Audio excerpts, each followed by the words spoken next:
Welcome to the Midday News.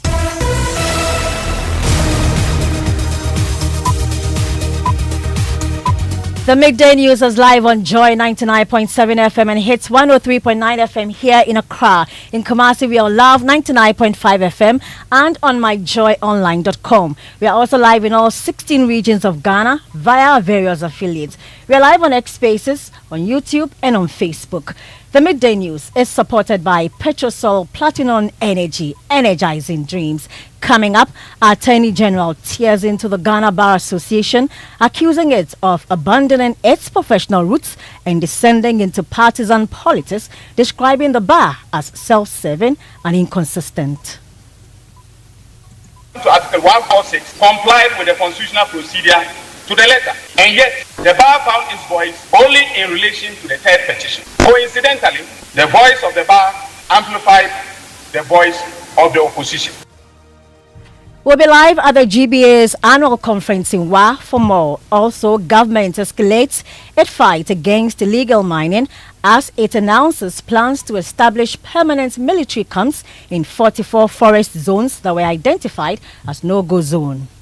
As part of the efforts going forward, all those places that have been reclaimed, the soldiers and the security forces won't leave. They will set up permanent camps to ensure that people don't come. At least the 44 forest reserves that were endangered and all the riverine areas.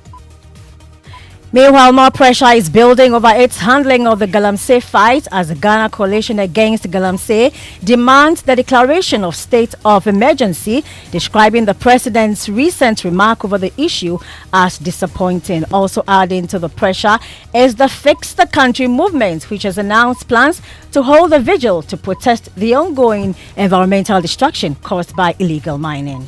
And in sports, mixed start for Team Ghana at the World Athletics Championships as Abdul Rashid Samino misses out on the finals. And the Education Minister Haruna Idrisu declines use of bulletproof vest as he visits WASI centers in conflict-hit parts of the Upper East region during the final week of the 2025 exams. He's urging calm, stressing the peace is the only guarantee for children to learn without fear. I decline to wear it not because I don't value or cherish my life, because I value yours. It was to send a signal that bulletproof doesn't belong to an academic learning environment. As government considers laws to regulate and punish offenders of hate speech, the warning is drawing mixed actions. If we don't regulate that sector, it can lead this nation to war. The president cannot cultivate multiple Kevin Taylors. Watch them grow, and the fruits are bearing. And we want to help him pluck the fruit and give him to him to taste. He says no. Thanks for joining us this afternoon for the Midday News. We'll bring you details of these headlines and more in this bulletin. This is Joy News. We are independent, fearless, and credible.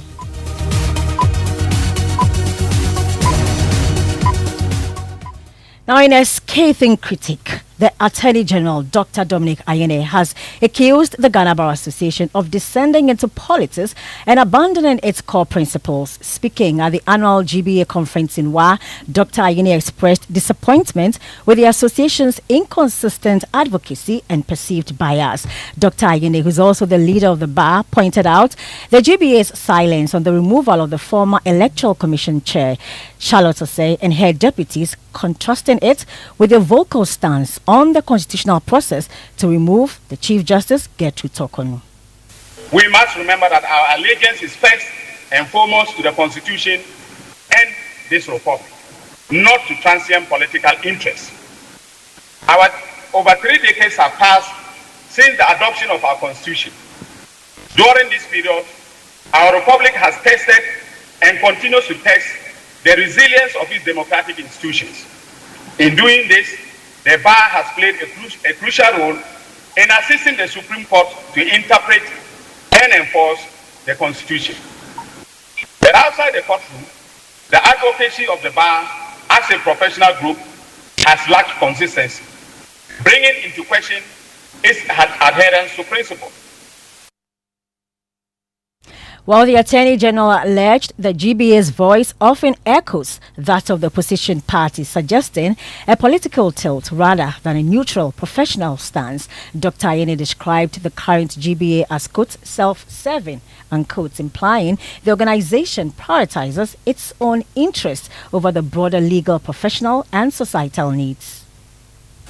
Ladies and gentlemen, when in 2015 an Article 146 petition was received by the Chief Justice in relation to the former chairperson of the Commission on Human Rights and Administrative Justice, Madam Loretta Lampe, the bar failed to speak out about process. In the run-up to the 2016 election, the then opposition New Patriotic Party engaged the Electoral Commission in court battles over the voter identification system. This gave rise to the Abu Ramadan line of cases. Immediately upon assuming office in 2017, an Article 146 petition was filed for the removal of the chairperson of the Electoral Commission, Mrs. Charlotte Osei, and her deputies from office. The bar saw no basis to speak out about compliance with due process. But in recent times, the bar found its voice when petitions based upon the same constitutionally defined procedures were brought in respect of the removal from office of the former Chief Justice, Mrs. Gertrude Araba-Tokono. Ladies and gentlemen, the honest question we have to ask ourselves is, what changed? The three petitions aforementioned touch and concern office holders of three constitutional bodies critical to the sustenance of our democracy. The independence of the three institutions has been guaranteed by the Constitution. The three occupants were all women of significant repute and members of our noble profession. The three committees established pursuant to Article 146 complied with the constitutional procedure to the letter. And yet, the bar found its voice only in relation to the third petition. Coincidentally, the voice of the bar amplified the voice of the opposition. You heard there the Attorney General. So let's head over to the Upper West region where our correspondent Rafiq Salam is there for more. So Rafiq, what's the GBA's reaction to the AG's critique? The GBA's president, Ms. Ifogati, response to what the Attorney General stated was quick. He says that she has no problem with the usage of Article 146, but she thinks that they have a problem with the processes involved. Let's listen to her. But the bar's major concern relates to the process. In the absence of specific rules of procedure, the sketchy process potentially lends itself to arbitrariness and a lack of fairness. Hence the bar's resolution on the matter, which was as follows. The Ghana Bar Association hereby also calls for the immediate enactment of clear and comprehensive regulations relating to matters under Article 146 of the Constitution of the Republic of Ghana to ensure transparency, accountability, and fairness in all proceedings involving Superior Court justice, particularly in the context of the impeachment or removal of such officers. This resolution was passed and publicized by 30th April 2025. However, no rules were produced. It is commonly said that justice should not only be done, but manifestly be seen to have been done. The lack of an enactment for such rules, in the case of the removal of the fourth highest person in the nation, should be a matter of concern for all of us.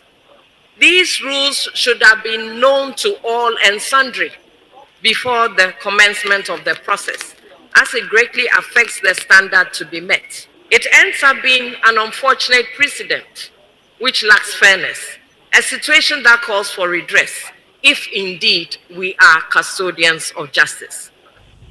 Well, Rafiq is still with us. So Rafiq, who else has been speaking at the conference?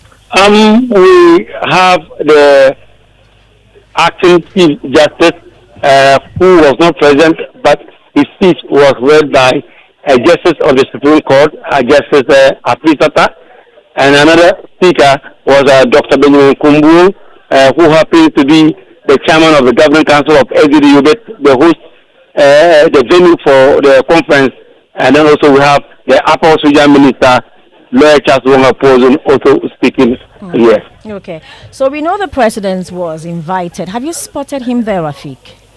The president, we are told, will not be coming for now, for today. The person who is standing in for him is a deputy chief of staff in the person of Nana Oyi Bampo. Thank you so very much, Rafik Salam. He is our Upper West Regional Correspondent. Moving on this afternoon, government is escalating its fight against illegal mining with a new strategy to establish permanent military bases within forest reserves and along major river bodies across the country.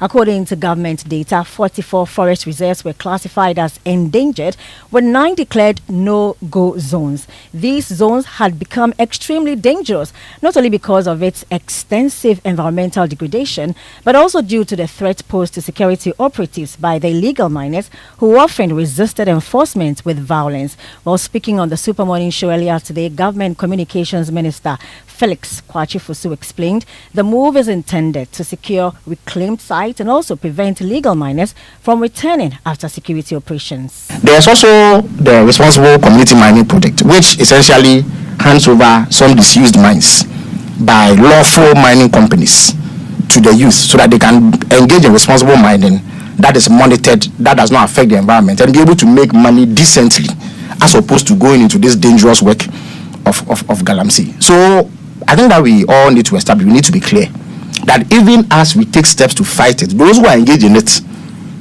still find reason to go back. And sometimes when I said that the Galamsey fight has to be an eternal fight, it was taken out of context to mean that we will never win it. But we have to maintain eternal vigilance.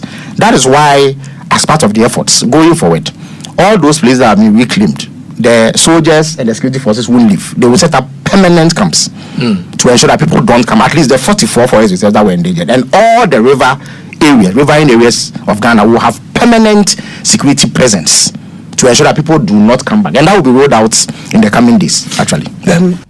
Well, he further stated that while government intensifies efforts to fight illegal mining activities, President John Mahama never gave timelines to ending the menace. Those activities are leading to these deterioration in stability levels are being checked. They are being held in check through the processes and systems that I have outlined. So it will take a bit of time to be able to win the war overall. Nobody is under any delusion. Of course, I've heard people say that in the past there were some members of the NDC who said, Galamsey could be won over in a week or a month or so. The president, George. Yes, but the president didn't give any such timeline. You see, yes, George is a prominent member of the NDC. He carries weight. What he says goes far, no doubt about it. But I think that, to be fair, if you want to assess a president, you take him by his own words, his own actions, the commitments that he made. President Mahama did not give any timeline to ending Galamsey, and he said it at the media encounter. I think as a follow-up to in answer to your question, that he was not under any illusion that overnight, by the way of Majingu and Galamsey will end, because it is an insidious problem. Well, let's stay on government's effort against illegal mining. This time, brother of late President John Evans Atta-Mills, who is Kadman Atta-Mills, has fired at President John Mahama and government's effort to ending the menace. In an ex-post made yesterday, he said he refuses to pay the accolades President Mahama and the NDC is receiving for the city's recovery with his health or life. Call it Galamsey or legal small-scale mining. When brokered by the politically connected, it is killing. Stop Galamsey now, that's the hashtag he used. And the post was accompanied with a 1 minute 30 seconds video of the polluted Ayensu River. Let's stay on the fight against illegal mining. Coalition Against Galamsey Ghana has intensified pressure on President Mahama, urging him to immediately declare a state of emergency in areas devastated by illegal mining. The group says the president's recent remarks on the matter fell short of the urgency required, describing his response as deeply disappointing in the face of an escalating national crisis. Convener of the group, Ken Ashibe, says the destruction of rivers, forests and farmlands by illegal mining has crossed the threshold of what the Constitution defines as an emergency. Dr. Ashibe insists government reliance on committees, statements and piecemeal actions is inadequate given the scale of the problem. We are beyond the last resort. And His Excellency, Mr. President, please, you should immediately declare a state of emergency. And again, we are very clear about it, in parts of the country, not in all of the country, not in the entire district, but in parts of the country that are required to save Ghanaians as prescribed by the Constitution. A Constitution you have agreed to uphold. The President must provide the nation with milestones and timelines to serve as a guide for continued action and demonstration of the government's commitment. Just to tell us that a committee has been formed, it's not adequate. We need a lot of transparency, we need a lot of details, so that as the Constitution says, sovereignty resides with the people. We then, again, as the Constitution says, you, the media, are supposed to hold the government to the account of the people. You can take these milestones and timelines to be able to support government itself, ensure that these milestones that are given are kept. So that was Ken Ashibe there, and my colleague Ken was at the press conference where these statements were made. What else did he say, Ken? Well, so the group has welcomed the creation of the Natural Resources and Environmental Security Agency, describing it as a step in the right direction. However, they warn that the establishing an office is meaningless if it lacks the funding, personnel and logistics needed to confront illegal mining head-on. The President, in operationalizing the KPIs he has given to all MCEs and DCEs in Galamsey endemic areas, should dismiss any MCE or DCE who has Galamsey still happening in their district or in municipality for incompetence. They should be investigated for complicity in these environmental crimes. The same should apply to the police and the National Investigative Bureau commanders in this district and municipality. If they are still in there representing the president and Galamsey is still happening and we've not heard them screaming out loud for support, then they are either incompetent or complicit or both. The establishment of NIMOS is a positive step, but the president must urgently provide it with adequate resources to address environmental destruction caused by mining. Let's take you to the Savannah region, where police in Damango have arrested and detained 2 men in connection with the burning of 2 tipper trucks in a compound house belonging to an entrepreneur at Kalba, a suburb of the Sola Tuna Kalba district there. The incident, which occurred on Friday, was confirmed to Joy News by the district chief executive of the area, David Timna. The development comes as authorities prepare to officially close the solar camp, which has been hosting more than 48,000 people who were displaced by the protracted conflicts in the area. So let's cross over and speak to our regional correspondent, Isaac Nyonya. Isaac, how has this particular incident affected the community, especially those who are already displaced by the conflict? Well, it has gone to the extent that some majority of these people have relocated outside the region, with a handful of them still around. And there are those that you can find at the solar camp. With some of the women returning to the community like Benyiri and Sanchida and other surrounding communities. The community like Benyiri and Calabar, you don't have anybody particularly at Calabar. Benyiri, we can talk about some 30 women. The number has reduced to 30 women and children. The old men who were there have equally left back to the camp.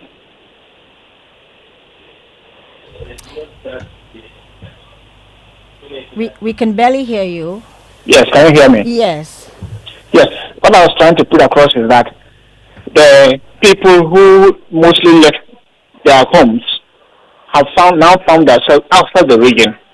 I will say that some of others who were at outside Upper West, and then somewhere who located to Upper West, and then somewhere Bono region.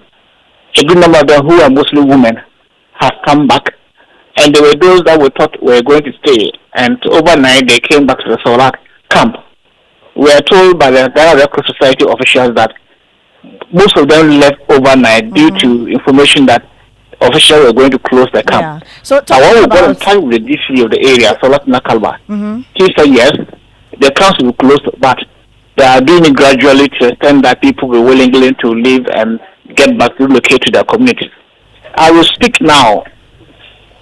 The community like Benyiri and Akalaba, predominantly the Bifa communities, they are not there. Yes. We have a handful of 30. Initially, there were 35 at Benyiri who relocated to Benyiri. Okay. Some 2 elderly men and then women and children. We are told the number has reduced to 30. For Kalba, you can't get any soul there apart from the cheap palace. Thank you very much. Thank you very much, Isaac Nyonya. He is our Savannah regional correspondent.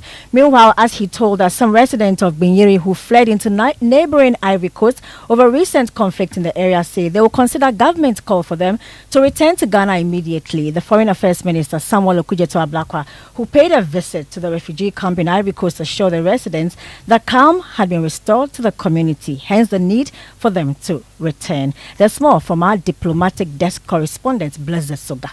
Addressing the gathering, Foreign Affairs Minister Samuel Okudzeto Ablakwa says it is time for the refugees to return, adding that President John Mahama has set in motion further measures to de-escalate tension. Census that has been conducted indicates about 5,309. That means that more than half have returned. We want to encourage all of you to return. President Mahama, as Commander-in-Chief of the Ghana Armed Forces, has put in place a number of measures, massive security deployment, committee set up to mediate between the traditional leaders on all sides, and calm has been restored. When asked if they were ready to return, one of the refugees who spoke on behalf of his friends and family says they are still living in fear, notwithstanding their desire to return home. We are willing to come back. Why? Because there is our normal habitat. But per how the situation is, it makes us we fear. In the meantime, Ivorian authorities say they are willing to provide temporary relief until such a time that will be deemed conducive for the refugees to return. And with that, we take a short break on the midday news. When we come back, the Education Minister, Hannah Odame, declines use of bulletproof vests as he visits WASI centers in conflict-hit parts of the Upper East region during the final week of the 2025 exams. He's meanwhile urged calm, stressing the peace is the only guarantee for children to learn without fear. I decline to wear it, not because I don't value or cherish my life, because I value yours. It was to send a signal that bulletproof doesn't belong to an academic learning environment.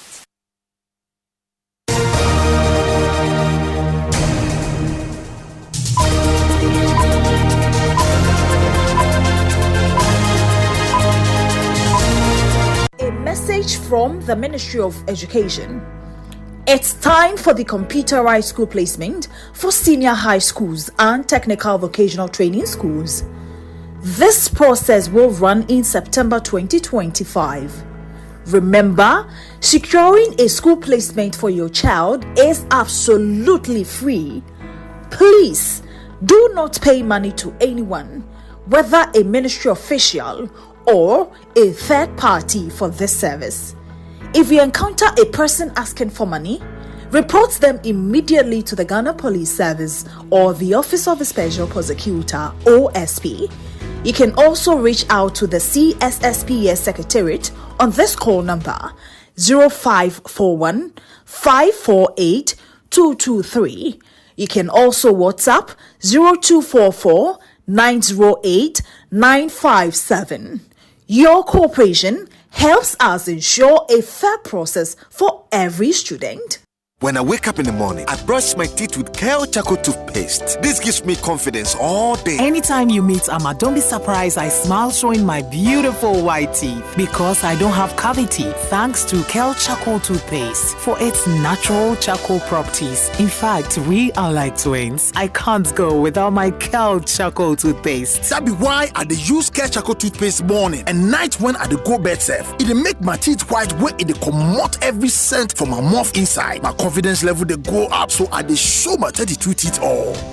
Introducing the Kale Charcoal toothpaste, formulated with activated bamboo charcoal powder, ensures whiter teeth and removes bad breath. The strong natural property of the activated bamboo charcoal removes bacteria, absorbs surface stains on our teeth caused by coffee, wines, and tobacco. Welcome, Kale Charcoal toothpaste. Kale Charcoal toothpaste, Sankofa Yenchi. Kale, happy smile. This advert is FDA approved.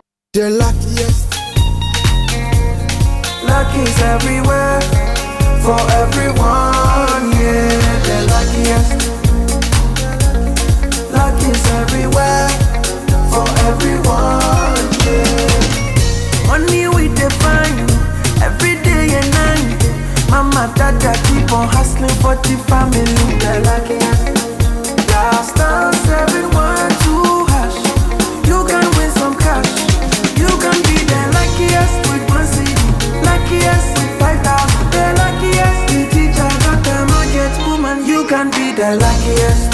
Oh, the luckiest. Luck is everywhere, for everyone. You can be the luckiest. The luckiest.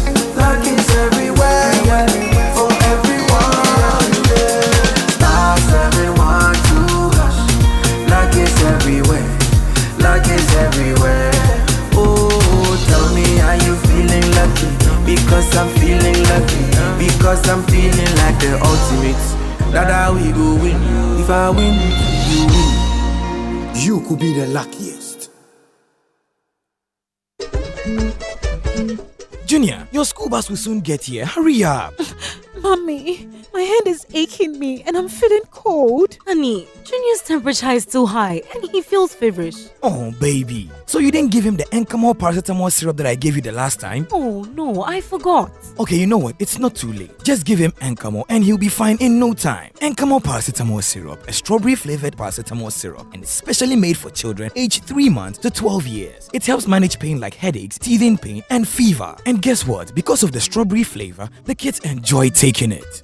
I can tell from the way he's licking his lips. And look at how he's jumping around. Hurry up and go to school, Junior. Yes, now you can get Encamol paracetamol syrup in all pharmacy shops. For bulk purchase, go to NK Pharma head office, Abilinkpe, or call 050-658-8315. This advert is FDA approved.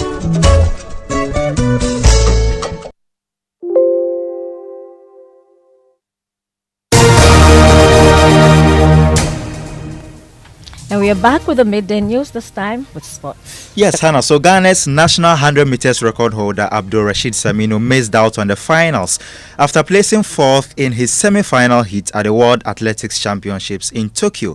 The 27-year-old, who was making his debut at the championships, clocked 10.08 seconds. Meanwhile, Benjamin Azamati also bowed out earlier, finishing 6th in the opening round. Now, up next for Team Ghana is the men's 800 meters on Tuesday, where Alex Amankwa will be in action. I don't know why Fred Smith wants me to talk about Arsenal because they've won. You'll have to say it. Well, just won. Appease him, that's all. Well, okay, fine. Let's go to the 3-day EcoBank Joy News Habitat Mini Fair at the Accra Mall. I must tell you, it ended on a high note, plus a surprise appearance from TGMA Artist of the Year, King Promise. Organizers say this success sets the stage for an even bigger fair in October. My colleague Jacqueline Asamoyeboa has more. The fair brought together more than 20 exhibitors offering everything from building materials and financing solutions to home decor. Head of marketing at the Multimedia Group, Max Fuga, explained that the mini clinics are just a build-up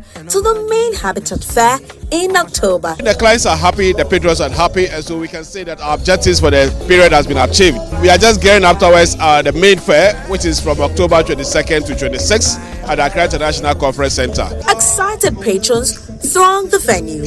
Many walking away with discounted products and services. It's a good experience. You come, you see various items you'll be interested in. Yeah, all the stuff that the exhibitors propose are really interested. For exhibitors, the Accra Mall Clinic capped off a rewarding series. Ever since we started joining Joy News Habitat Fair, it has been great. We get referrals, people coming in saying they heard of us, they came to our show, they came to our exhibition. And adding a touch, reigning TGMA artist King Promise made a surprise appearance to check out the exhibit, sending the crowd into a frenzy. I'm working on a couple of projects, so it was only right I came to check for myself. I got a few brochures as well and a few numbers, so we'll definitely be getting in touch. After 3 days of deals, discounts and delighted faces, the third clinic has ended.